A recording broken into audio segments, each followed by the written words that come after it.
Greetings, I'm Bill Kladky, and I'd like to welcome you to today's edition of Neighborhood Beat.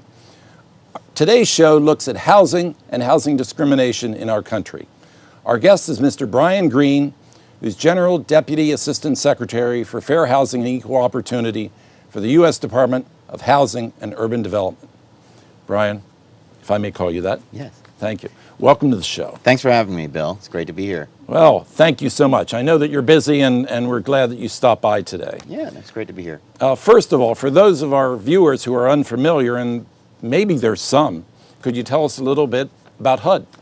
Sure. Well, HUD is a cabinet agency of the U.S. federal government.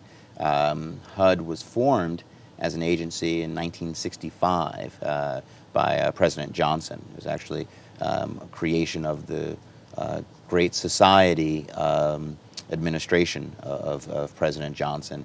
And while there were like forerunners to the agency, for example, the Federal Housing Administration, it didn't become HUD as Housing and Urban Development until 1965 under President Johnson. And first secretary was Robert Weaver, first African-American secretary for a federal agency. So HUD has been, in many ways, a child of the civil rights movement. Absolutely. The civil rights movement and HUD really are twins.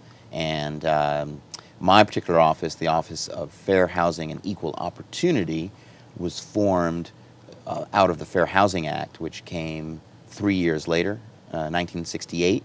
And that is actually a child of more specifically the riots that we saw throughout the country, the urban unrest as a result of people being trapped, really having limited housing choices because of race and their national origin. And being so desperate that they would burn their own neighborhoods. That's absolutely right. The neighborhoods in which they lived and which often they didn't own, but certainly were neighborhoods to which they were restricted. Yeah, it's such a self-destructive act of despair. Yeah. And so HUD really is a positive response to that. That's right. And so it was truly a visionary agency from the beginning. Its first secretary, Robert Weaver, was a visionary. And the Fair Housing Act really was a transformative law for this country. More than anything, it affects the space we live in, more or less states that in this country, if you have the means, you're free to live wherever you want in it. Yeah, and HUD has other programs to help that become a reality for folks too. That's true. HUD's various programs work hand in glove. In fact, in 1968, the same year the Fair Housing Act was passed, the Congress also passed what was called the Housing and Urban Development Act of 1968. And that act also created a program called Section 3. And Section 3, in some ways, is the economic sister to the Fair Housing Act. The Fair Housing Act legally was dealing with the right to live where you chose. Section 3 recognized that many families, many African-American, Hispanic families were living in public housing and living in distressed areas. And it was an economic opportunity program that required that people hiring persons in those communities be required to hire some of the area residents. So to provide an economic ladder as well. So you had the legal opportunity provided by the Fair Housing Act, but then you also had the economic opportunity provided by Section 3. Yeah, because they were both needed. Yes. And then there was a whole network of other programs, Community Development Block Grant Program, which assists communities, and not just poor communities. Almost every state or major city in this country gets block grant money from the federal government to support infrastructure. And then HUD also has public housing funding. Jobs. And absolutely. Many jobs. They're the engines of major cities, a very fundamental program in the United States. But then, the Federal Housing Administration I mentioned before has been around since 1937, and that subsidizes, it provides insurance to subsidize home loans. and many Americans throughout the decades would not have the opportunities they had without FHA. And in fact, many people who are now in the middle class and even the upper middle class got their start either from themselves having an FHA loan or someone in their family having one. And even more recently, with the downturn in the mortgage market, FHA has just become all that more critical to provide mortgage credit for the general population.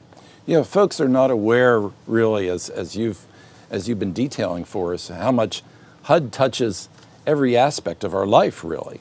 Yeah. And I mean, housing is so fundamental for folks, and drives most people's paychecks one way or the other, and drives their lives and drives everything about their neighborhoods and the schools their kids land up growing up in, and their friends, and it's such an important part of life. That's absolutely right. And when folks talk about cutting HUD's budget, they are not aware that really what they're talking about is slicing part of America away. Yeah. And it's surprising in a way that you didn't have a HUD until 1965, because yes, housing is fundamental. I mean, it's your shelter, and for most people, housing is their greatest asset.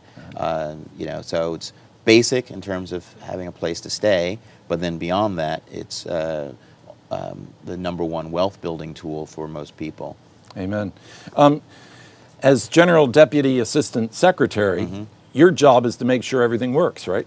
Yeah, I in the Office of Fair Housing, I'm the career head of the organization, and so from one administration to the next, it's my job to be the steward of HUD's fair housing programs and of our staff, and really just to advise as well the incoming political officials in the department. How long have you been with HUD? I've been with HUD almost 20 years. Oh. So yeah, so you know where the bones are buried. Yeah, right. As they say. Yes, and how to raise them up again. So yeah. And your background before that? I'm I guess you would call it a housing policy person. I studied at Harvard. I studied government actually, and while at Harvard, I worked part-time for a state fair housing agency. The Massachusetts Commission Against Discrimination. And so I cut my teeth doing work on state housing policy and state civil rights policy. I also investigated some employment discrimination cases as an investigator at the Massachusetts Commission Against Discrimination.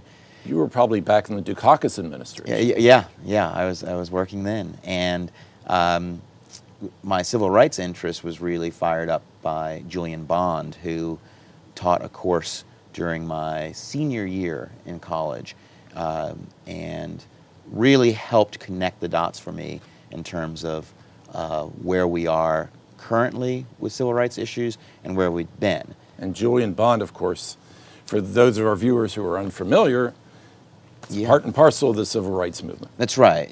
Julian Bond was a student